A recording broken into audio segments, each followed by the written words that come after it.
आपके पास पहले से कोई किताब है तो दूसरी किताब लाने की ज़रूरत नहीं है। और मैं ऐसा मानता हूँ कि आप सभी रीट क्वालिफाई हुए हैं तो डेफिनेटली आपके पास में ज्योग्राफी की कोई न कोई पुस्तक डेफिनेटली होगी, और जो है उसको पूर्ण रूप से उस पर विश्वास कीजिए। किताब, नोट्स, कॉपी जो भी आपके पास में है उसको फॉलो कीजिए, नया मत लाइए आप।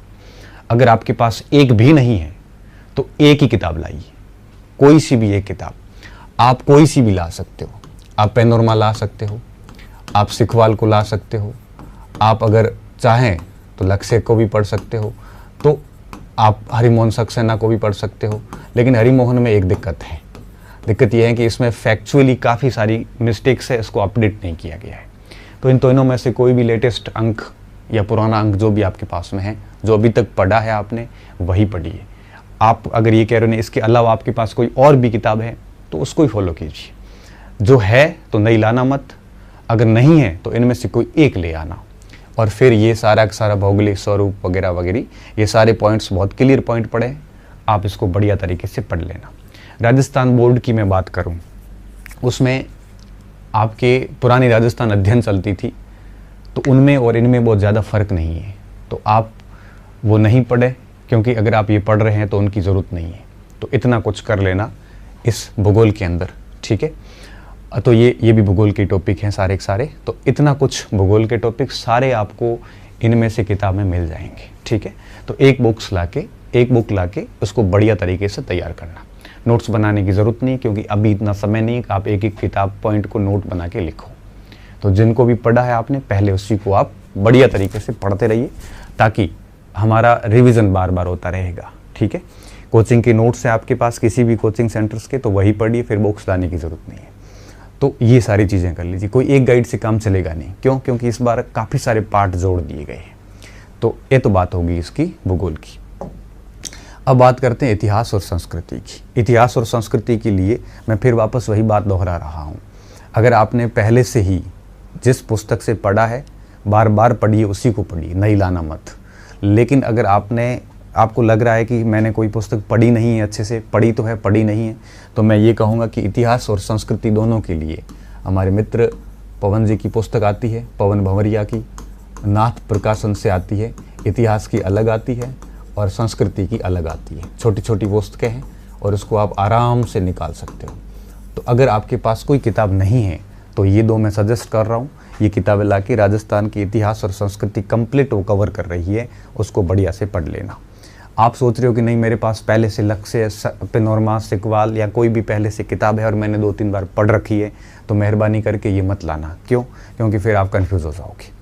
कंटेंट सेम है लगभग सभी में, बस इसमें थोड़ा सा शॉर्ट है लेकिन सफिशिएंट है, ठीक है। अब यहाँ पे एक मस्तिष्क में, दिमाग में एक और भी बात आ रही होगी कि 6ठी, 7वीं और 8वीं इसमें हमारा राजस्थान चलती है, 9वीं और 10वीं इसमें भी राजस्थान जीके की किताबें 2 चलती है। यहाँ 5 किताबें राजस्थान जीके की और भी हैं। तो मैं ये सोच रहा हूँ कि इन 5 किताबों को आपको लेके आ जाना चाहिए। फिर क्या करोगे, ये ऑथेंटिक किताबें जब आप पढ़ो, ये जो थोड़ी एक्स्ट्रा किताबें, तो इनके साथ में इनके वो टॉपिक साथ में देख लो, कोई नई बात मिलती है इन किताबों में ऐड कर लो, और एक बार ऐसे कर लोगे उसके बाद ये किताबें वापस आपको देखनी नहीं पड़ेगी। क्योंकि इसमें कंटेंट जो बहुत शॉर्ट में है, और जो शॉर्ट में कंटेंट है, और आपको पता है कि बोर्ड पेपर बनाता है तो थोड़ा सा लेवल उसका बड़ा हाई होता है। तो हम इन 5 किताबों के ऊपर भरोसे नहीं रह सकते कि इतना पढ़ के काम हो जाएगा, भरोसे नहीं रह सकते, इसलिए मैं इन किताबों की बात कर रहा हूँ। लेकिन साथ साथ में कुछ फैक्ट इनमें ऐसे पड़े हैं जो इन बड़ी किताबों में भी कई बार नहीं मिलते। तो ऐसी स्थिति में क्या करना, जैसे आप राजस्थान इतिहास की किताब पढ़ रहे हैं, पहला टॉपिक आपने सभ्यताओं का लिया, तो इनमें से कौन सी किताब में सभ्यता पाठ है, वो किताब अलग करके साथ में आपने इस पुस्तक से जैसे बढ़िया देख लिया, इससे या लक्ष्य से, जहाँ कहीं से भी, तो उसके बाद में उसको देखने के बाद में साथ में ये पुस्तक खोलिए और इसकी सभ्यता वाले पार्ट चेक करिए। उसमें से जैसे मान लो कि 3 चीज़ें नहीं मिली, तो आपको इस किताब के साइड में ऐसे नोट करके और उसको डाल दो, ताकि क्या होगा कि ये सारा कंटेंट इन पुस्तकों के अंदर समायोजित हो जाएगा, और फिर आपका कॉन्फिडेंस भी हाई हो जाएगा कि भाई मैंने राजस्थान की किताबें भी देख ली है और इसमें पूर्णता का आभास होगा, एक अच्छा सा कॉन्फिडेंस डेवलप होगा। तो ये काम कर लेना आप। 6ठी, 7वीं, 8वीं, 9वीं, 10वीं की 5 किताबें, 5 ही चलती है, एक 9th 10th में चलती है और 6, 7वीं, 8वीं हमारा राजस्थान करके चलती है। तो 5 किताबें ले लेना और उसमें इतिहास, भूगोल, संस्कृति सारी आ जाएगी। ठीक है, पहले से किताब है तो ये लाने की ज़रूरत नहीं है तो लाना। ये L1 L2 दोनों के लिए मैं बात कर रहा हूँ। ठीक है, तो ये आपके इतिहास की बात हो गई। इतिहास में सारी चीज़ें बड़ी क्लियर लिखी हुई है, सभ्यताएं यही पढ़ना, बाकी पढ़ना मत। क्रांति होगी, राजस्थान जनजाति किसान आंदोलन हो गया, और ये मध्यकालीन राज व्यवस्थाएं। अगर इस पार्ट को आप छोड़ भी देते हैं ना तो भी कोई नुकसान नहीं है। क्यों? क्योंकि देखो, मेवाड़, राठौड़, कछवा, चौहान, इतना गुर्जर प्रतिहार, इतना सब कुछ पढ़ोगे, लास्ट में ले दे के सवाल 2 या 3, 1-2 ही आएंगे। फिर भी शॉर्ट में आप देख लेना छोटा छोटा, कौन सा राज्य किस राजवंश कहाँ पे था, मुख्य राजाओं के देख लेना, जिन राजाओं के स्पेशली संबंध मुगल काल और सल्तनत काल के शासकों से रहे हैं। जैसे चौहान पढ़ रहे हो तो पृथ्वीराज को देख लो, अर्णोराज को देख लो, कानड़ा देव को देख लो, उधर रणथंबोर से हमीर को देख लो, थोड़ा बहुत आपके उसको विग्रहराज चतुर्थ को देख लो, मेन शासकों का देख सकते हो। सभी देखने की ज़रूरत नहीं पड़ेगी, बाकी तो सारी चीज़ें बड़ी क्लियर तरीके से लिखी गई हैं। संस्कृति में सारे के सारे पॉइंट वापस क्लियर हो जाएंगे। ठीक है, और राजस्थानी भाषा की जहाँ तक बात है तो उसके लिए आप 6ठी 7वीं 8वीं 9वीं 10वीं में जो मिलता है वो तो पढ़ना ही है। साथ में जय सिंह नीरज की किताब आती है राजस्थान की संस्कृति, उसमें राजस्थानी भाषा साहित्य एक पाठ भी है बढ़िया तरीके से, हिंदी ग्रंथ अकादमी की पुस्तक है ये, इसमें ये सारा कुछ मिल जाता है। बाकी यहाँ पे बहुत बड़े यूँ कहिए कि गाइड या किताब ला के देखने की ज़रूरत नहीं है। हर किताब के अंदर पनोरमा में भी एक पाठ है राजस्थान भाषा संस्कृति का, आपके लक्ष्य में भी मेरे हिसाब से एक पाठ दिया, उसको उतना ही पढ़ लो बस। बच्चों कई सोशल मीडिया पे वो बड़ी कोटा की किताब घूम रही है, इतना कुछ मत पढ़ना। क्यों? क्योंकि 2-3 सवाल के लिए छोटा सा टॉपिक यहाँ से देख लो तो खूब है। ठीक है, हर पार्ट के लिए किताब पढ़ना शुरू करोगे तो बहुत लंबी चौड़ी किताबों की लिस्ट बन जाएगी, तो 6 महीने में समेटना बहुत मुश्किल काम होता है। क्योंकि लास्ट टाइम में स्थिति ऐसी होनी चाहिए कि 1 महीने में जितना कुछ 5 महीने की तैयारी थी उसको लास्ट 1 महीने में बहुत बढ़िया तरीके से रिवीजन कर सके, ऐसी काबिलियत विकसित होगी तभी सिलेक्शन होते हैं। क्योंकि आपने कितनी बढ़िया मेहनत की, लास्ट में 1 महीने अगर ठीक से रिवीजन नहीं किया तो फिर क्या होगा कि आपका न तो कॉन्फिडेंस बनेगा, और रिवीजन के अभाव में हम छोटी छोटी मिस्टेक्स करके आएंगे, नेगेटिव मार्किंग भी है, बहुत बड़ी दिक्कत होती है। इसलिए कहता हूँ कि लिमिटेड मटेरियल रखना और उसको बार बार अध्ययन करना, ताकि नेगेटिव वहाँ पे अटेंड ना हो और कोई कन्फ्यूज़न ना बने। जो आ रहा होगा वो स्पष्ट होगा, नहीं आ रहा होगा वो छोड़ देंगे हम। ठीक है, तो ये भाषा साहित्य में आप कर सकते हो। फिर राजस्थान का सामान्य ज्ञान आ जाता है। ठीक है, सामान्य ज्ञान में वैसे कुछ स्पेशली ज़्यादा कुछ है नहीं। जैसे आप भूगोल पढ़ते हैं तो उसमें देखो अनुसंधान केंद्र सारे उसमें आ जाते हैं, चाहे बकरी अनुसंधान हो, चाहे ऊँट अनुसंधान हो, ये खेती में, पशुधन में, सारे अनुसंधान केंद्र आ जाते हैं। प्रतीक चिन्ह आपको राजस्थान की सारी 6ठी 7वीं 8वीं 9वीं 10वीं में भी मिलेंगे। लक्ष्य वगैरह जो पढ़ोगे भूगोल के लिए उसमें भी ये सारे टॉपिक मिल जाएंगे। तो ये तो वैसे ही आ गए। करंट अफेयर पढ़ोगे तब खिलाड़ी वैसे ही साथ में हो जाएंगे। ठीक है, इतिहास संस्कृति पढ़ोगे तो मंदिर, मस्जिद, गिरजा वगैरह ये सारे उसमें वैसे ही आ जाएंगे। नगर और स्थल, जब भी आप इतिहास पढ़ोगे तो नागदा भी आएगा, चित्तौड़ भी आएगा, नाथद्वारा भी आएगा। संस्कृति में ये नगर वैसे ही उसमें साथ में आ जाएंगे, तो अलग से देखने की ज़रूरत नहीं है। भूगोल पढ़ोगे तब राजस्थान की उद्योग यूं ही शामिल हो जाएंगे। ठीक है, और अब बचा क्या, ये योजनाएं बची, एक योजना, दूसरी योजना, और इसके अलावा इन योजनाओं के लिए क्या करना है आपको, मैं आपको बता देता हूँ। वैसे तो क्या है कि एग्ज़ाम से पहले कोई न कोई बुक आ जाएगी योजनाओं की, फिर भी राजस्थान की योजनाओं के लिए सूजस की वेबसाइट पे जाके आप योजनाएं डाउनलोड कर सकते हो। इसके अलावा आप आर्थिक समीक्षा लाओ, और आर्थिक समीक्षा के अंदर आपको कई सारे पाठ मिलेंगे, जिसमें आपको क्या करना है, जितने भी स्वास्थ्य से संबंधित जो पाठ है उसमें योजनाएं लिखी हुई है वो पढ़ लो, शिक्षा से संबंधित पाठ है वो योजनाएं पढ़ लो, और भी कई सारी योजनाएं उसमें लिखी हुई, वहाँ से योजनाएं पढ़ी जा सकती है। और अगर आप कोई भी, मेरे हिसाब से कोई न कोई कुछ दिनों में कोई न कोई गुटका आ ही जाएगा जिसमें सारी योजनाएं लिखी हुई होगी, तो योजनाएं पढ़ लेना। और ये पॉलिटी का टॉपिक है, तो इस पॉलिटी के टॉपिक को आप है वो राहुल चौधरी की पुस्तक से देख लो। राजस्थान की राहुल चौधरी की पुस्तक आती है, राजस्थान का ये राजनीतिक व्यवस्था। इसमें राजनीतिक और प्रशासनिक व्यवस्था पूरी लिखी हुई है। पूरी मतलब ये होगा कि इसमें आपके सचिवालय भी आ जाएगा, मुख्यमंत्री भी आएगा, कलेक्टर भी आएगा, पटवारी भी आएगा, तहसीलदार भी आएगा, ये कंप्लीट इसमें मिल जाएगा। छोटी पुस्तक है, बढ़िया आराम से इसको पढ़ लेना, एक पुस्तक ही पर्याप्त है। ठीक है, अगर आप कह रहे हो नहीं मैंने सर लक्ष्य वगैरह से पहले पढ़ रखी है, तो फिर वही पढ़ना, इसको लाने की ज़रूरत नहीं है। ठीक है, 6ठी 7वीं 8वीं 9वीं 10वीं का सहारा ले लेना। कोई नई बात मिले तो इस किताबों में नोट कर लेना, नहीं मिलती है तो कोई बात नहीं। तो ये तो हो गया आपकी राजस्थान का सामान्य ज्ञान, ठीक है। फिर आता है शैक्षिक परिदृश्य। अब शैक्षिक परिदृश्य की अगर मैं बात करूं, देखो ये सारे L1 L2 दोनों का कॉमन चल रहा है अभी तक। अब अगर शैक्षिक परिदृश्य की बात करूं तो मैं एक चीज़ मैं बता देता हूं आपको, इसके लिए कोई न कोई पुस्तक कुछ 10-15 दिन के अंदर अंदर आ जाएगी, तो आपको ज़्यादा परेशानी होगी नहीं। फिर भी मेरी तरफ से भी मैं बता देता हूँ, शिक्षण अधिगम के नवाचार। अब आप फर्स्ट ग्रेड के नाथ प्रकाशन की अभी पुस्तक चल रही है, ठीक है, वो ला सकते हो। वैसे अभी वो चल रही है, उतनी ज़्यादा रेलेवेंट है नहीं, तो आप कुछ दिन के लिए वेट कर लीजिए, कोई न कोई गाइड आ जाएगी मार्केट में, क्योंकि इसकी कोई ऑथेंटिक पुस्तक आती नहीं है। जैसे संबंधित समितियाँ, तो आपको यहाँ पे SMC SDMC पढ़नी पड़ेगी। 10 दिन के अंदर आप देखना मार्केट में कोई न कोई पुस्तक आ जाएगी। और नाथ की मुझे ज़्यादा ठीक लगती है, फर्स्ट ग्रेड में भी बढ़िया किताब आई थी, वो लेके पढ़ लेना, ठीक है। अब शिक्षा नीति है तो आप उसका थोड़ा वेट कर लीजिए, उस पर कर लीजिए, ज़्यादा अच्छा रहेगा ये, ठीक है। और अब ये सारी चीज़ें आपको किसी न किसी गाइड से देखनी पड़ेगी। अभी कोई गाइड आई नहीं है, कुछ दिन में आ जाएगी, तब आप कोई गाइड ले लेना। जहाँ तक बात समसामयिक विषय की आती है, तो उसमें देखो योजनाएं तो वापस वो की वो शामिल हो जाएगी जो मैंने थोड़ी देर पहले आपको बताई।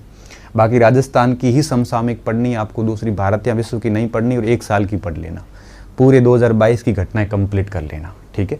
जनवरी 2022 से लेकर करंट देख लेना, ठीक है, 22 से लेकर और जनवरी 23 तक का पूरा देख लेना, ठीक है। किससे देख सकते हो आप उसमें से कोई भी एक किताब, आप मूमल देख सकते हो, आप राजस्थान की क्रोनोलॉजी आती है उससे देख सकते हो, आप है वो और भी कोई राजस्थान की कोई भी एक आधी किताब आती है, विनोद स्वामी की किताब आती है, तो कोई भी एक पुस्तक ले लो और उससे सामान्य घटनाएं देखते रहो। ज़्यादा कुछ होता नहीं है इसमें वैसे भी, तो एक आधी कोई भी मंथली पुस्तक लाओ और उसको आराम से देखते रहो। राजस्थान की योजनाएं मैंने ऑलरेडी आपको बता दी, ठीक है। अब बात आती है इसके बाद में ये RTE एक्ट, ठीक है। RTE एक्ट आप गूगल पे जाइए और RTE एक्ट 2009 भारत सरकार का और RTE रूल्स राजस्थान सरकार के 2011 के, दोनों डाउनलोड कर लो और दोनों के लगभग 25 एक पेज हैं, वो प्रिंट कर लो और उसमें से सारी चीज़ें अच्छे से समझ के पढ़ लो, पुराने प्रश्नों को देखते हुए, क्योंकि यहाँ से लगभग 5-6 प्रश्न आने की गुंजाइश बन रही है, ठीक है। बाकी गाइड्स में भी आ जाएगा, लेकिन खुद मूल ओरिजिनल डॉक्यूमेंट्स डाउनलोड करके पढ़ोगे तो ज़्यादा अच्छा रहेगा, ठीक है। ये काम किया जा सकता है इसमें। अब इसके बाद में बात आती है विद्यालय विषय की, ठीक है। तो अब मैं बात करूँगा विद्यालय विषय। अब ये मामला L1 का आएगा, ठीक है। अभी तक जो था वो सारा सारा कॉमन था। L1 की बात करूं तो ये हिंदी इतनी है, इसमें 9वीं से 12वीं तक का व्याकरण भाष्य लेके पढ़ सकते हो आप, ठीक है। नहीं आपने कहा कि नहीं सर मैंने पहले से ही राघव प्रकाश या मानस प्रकाशन वगैरह की कोई बड़ी किताब पढ़ रखी है, तो आप उसी को सपोर्ट ले लीजिए, नई किताब लाने की ज़रूरत नहीं। वैसे भी आपने रीड के लिए पढ़ी है ये चीज़ें, तो आपके लिए हिंदी कोई बहुत बड़ा चैलेंजिंग वाला काम नहीं है। अब बात आती है अंग्रेज़ी की। बहुत सारे बच्चों ने ये पढ़ा नहीं है, जिनकी अंग्रेज़ी सेकंड था रीट में सब्जेक्ट, तो उसको लैंग्वेज तो उसको तो दिक्कत नहीं है, लेकिन जिसकी नहीं रहा उसको थोड़ी सी समस्या है। तो उनको मैं बता दूं, लूसेंट की हाई स्कूल की ग्रामर आती है, ठीक है, हाई स्कूल की ग्रामर आती है, उससे पढ़ लेना, पूरा मत छोड़ना, क्योंकि जैसे नॉर्मल आर्टिकल्स है, सामान्य टेंस है, छोटा मोटा वो इसको देख लो आप, ठीक है। ये रिपोर्टेड स्पीच वगैरह, इसके थोड़े मोटे रूल भी देखोगे ना तो 4-5-6 सवाल सही हो जाएंगे। वर्ब्स वगैरह है, वैसे तो क्या ईडियम्स, प्रोवर्ब्स, ये ईडियम्स और ये one word substitute, phrasal verbs, ये तो थोड़े बहुत मुश्किल हो जाते हैं, क्योंकि जिसकी वोकेबलरी बहुत साउंड होती है वही सही कर पाते हैं, और आगे 4 महीने में वोकेब साउंड करना इतना आसान कार्य नहीं। लेकिन बेसिक ग्रामर है ना, जैसे आर्टिकल है, टेंस है, और ये वन वर्ड सब्स्टिट्यूट है, या हाँ ये वॉइस है, ये नरेशन है, ये पढ़ सकते हो आप, क्योंकि ये 1-1, 2-2 दिन के हैं। तो ये 5 टॉपिक भी पढ़ लोगे ना तो भी आप 10 में से 5-6 सवाल करने की स्थिति में आ जाओगे, ठीक है। तो इस पुस्तक से लाके आप ये कर लेना। अब बात आती गणित की। वैसे आपने गणित पढ़ रखी है L1 वालों ने, सभी ने, क्यों? क्योंकि रीट में ये आपकी थी, बस उसी को वापस रिपीट करना, मैं कोई भी किताब नहीं बताऊंगा यहाँ पे। उसके बाद में विज्ञान की बात आती है, तो विज्ञान के लिए आप वापस मैं सिर्फ इतना ही कहूँगा, 6, 7 और 8 की पुस्तक लाना। अभी जो चल रही है बोर्ड में, उसमें से जो टॉपिक मिल रहे हैं वो सारे बढ़िया तैयार कर लेना। कोई नहीं मिलता है तो लूसेंट की सामान्य विज्ञान लेके पढ़ लेना, ठीक है। सामान्य विज्ञान पढ़ लेना, कौन सी? लूसेंट की पढ़ लेना, और छठी 7वीं 8वीं में जो टॉपिक मिलते हैं उसमें से वो बढ़िया देख लेना। अगर आप चाहते हो, आप कह रहे हो नहीं सर हमने पहले से सामान्य विज्ञान लूसेंट का पढ़ रखा है, तो इसी को पढ़ना, छठी 7वीं 8वीं भी ले लेना, जो कोई चीज़ नहीं मिलती है तो ऐड कर लेना, बाकी ये चीज़ें अच्छी हो जाएगी। ठीक है, तो ऑलमोस्ट ये सारे टॉपिक आपको इसमें से मिल जाएंगे। अब बात आती है सामाजिक अध्ययन की। सामाजिक अध्ययन की मैं बात करूँ तो ये टॉपिक जो है आपको ऑलमोस्ट सारे के सारे, देखो ये टॉपिक तो आपको उसमें राहुल चौधरी में मिल ही जाएंगे, फिर भी मैं बता देता हूँ आपको, ये छठी 7वीं 8वीं में टॉपिक सारे मिल जाएंगे ऑलमोस्ट, और हमारे राजस्थान और इन दोनों में मिला के मिल जाएंगे।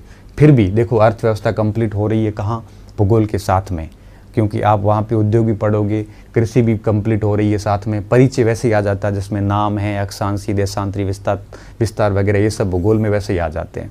ठीक है, ये तीनों टॉपिक तो मैंने एनसीईआरटी छठी 7वीं 8वीं में है, और ये वैसे भूगोल के साथ में आ जाएंगे, और ये दोनों टॉपिक आपके राहुल चौधरी के साथ में आ जाएंगे, जो आपने राजस्थान की राज्य व्यवस्था मैंने पहले आपको बताई। पीछे रहा भारत का संविधान। संविधान पूरा नहीं पढ़ना है, सिर्फ बेसिक जानकारी, कितने आर्टिकल है, कितने भाग है, किस भाग में क्या है, कितनी अनुसूचियां हैं वगैरह वगैरह, निर्माण कैसे हुआ, संविधान सभा का गठन, बहुत सामान्य परिचय, ये भी आपको छठी 7वीं 8वीं की किताब से मिल जाएगा। तो छठी 7वीं 8वीं की किताबों से ये सारे देख लेना, और बाकी राजस्थान का तो राजस्थान के साथ में आ जाएगा, अलग से देखने की आवश्यकता आपको है नहीं। ठीक है, अब आती है सारी की सारी शिक्षण विधियाँ। देखो हिंदी की शिक्षण विधियाँ आपने ऑलरेडी पढ़ रखी है L1 के अंदर, इंग्लिश की शिक्षण विधियाँ, और ये तो आपने पढ़ी नहीं है, गणित की आपने पढ़ रखी है, और विज्ञान की शिक्षण विधियाँ ये आपने पढ़ी नहीं है, लेकिन आपने है वो ये ऑलरेडी समझ रखी है।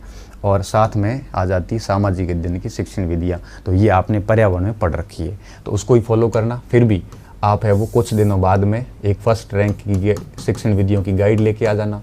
फर्स्ट रैंक की नहीं तो आप कहोगे नहीं सर हमारे पास में कोई दूसरी है, तो ठीक है, नहीं तो फर्स्ट रैंक की किताब लेके आ जाना, शिक्षण विधियों की अलग से आती है, और उनमें से ये सारी शिक्षण विधियाँ आप बढ़िया तरीके से पढ़ लेना। ठीक है, उसके बाद में बात आती है शिक्षा मनोविज्ञान की। ये ऑलरेडी आपने पढ़ रखी है अच्छी तरीके से, तो जिससे भी पढ़ी है, चाहे अवनी से पढ़ी है, जिससे भी पढ़ी है उसको ही वापस पढ़ना। मैं वापस नया सजेशन इसमें तो अब क्या दूँ आपको, ठीक है, मेरे से ज़्यादा तो आप जानते हैं इसके अंदर। सूचना प्रौद्योगिकी की जहाँ तक बात है, तो अभी सूचना प्रौद्योगिकी पर वंदना जादव ने, धीर सिंह ने, सभी ने अलग से मेरे हिसाब से किताब के साथ में अटैच कर ली है, तो नई किताब लाके जहाँ जहाँ आती इसकी फ़ोटोकॉपी करवा के पढ़ लेना, ज़्यादा कुछ इसमें है नहीं, तो ये साइकोलॉजी के साथ में ये भाग जुड़ जाता है। ठीक है, तो इस तरह से आपको मैंने ऑलमोस्ट ये सारी बातें L1 के लिए बता दी। ठीक है, तो L1 में बहुत ज़्यादा मत करना, मैंने साइंस का बता दिया आपको, छठी 7वीं 8वीं, विज्ञान का, हिंदी का सब बता दिया। देखिए राजस्थान जीके के अलावा बाकी सारी चीज़ें लगभग आपकी कॉमन है, ज़्यादा माथापच्ची वाली बात नहीं है। ठीक है, बहुत बहुत धन्यवाद, और पुनः आपको शुभकामनाएं। दम लगा के पढ़िए, और ध्यान रखना कि जितनी मेहनत करोगे उतने अंक आएंगे, और अपने आप को जिस काबिल बनाओगे उस पद पे जाओगे आप। ठीक है, आगे के 6 महीने बड़े महत्वपूर्ण हैं। आप पीछे कैसे थे, इंटेलिजेंट थे, ठोठ थे, मैटर नहीं करता, आगे की रेस जो है ये बहुत ज़्यादा मैटर करेगी, और इस रेस में कोई लापरवाही मत करना। अपने आप को दुनिया से अलग कर लीजिए, और 5-6 महीने अपने आप को पूर्ण रूप से झोंक दीजिए, डेफिनेटली इसका रिजल्ट मिलेगा। ठीक है, पुनः धन्यवाद, और ये वीडियो आपके लिए फ़ायदेमंद डेफिनेटली सिद्ध होगा, और कोई कमी रह गई है तो मुझे आप मैसेज बॉक्स में डाल देना, तो मैं आगे और वीडियो बना दूँगा। पुनः धन्यवाद।